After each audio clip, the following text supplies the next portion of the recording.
Hi, this is Steven from After Sales Department of XTLASER. So I'm in charge of the team management of the service department. So I will introduce our team for you. So you can see this is our office. It's a big office. So we have two teams. One is our online customer service department, and another one is the field customer service department. So this area is the online customer service department. So we have more than 20 engineers in our team.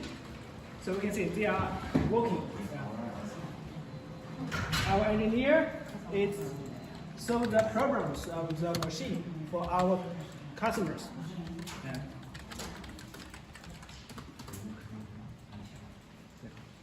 They are hard working for every day. So another team is our field service department. So if the customer, when our machine delivers it to the customer site, so the customer needs the help, maybe needs to do the installation and the training. So our engineer will visit to the customer sites to do it and to help the customer to finish the installation, training, and maintenance. So we will do the best to serve our all customers.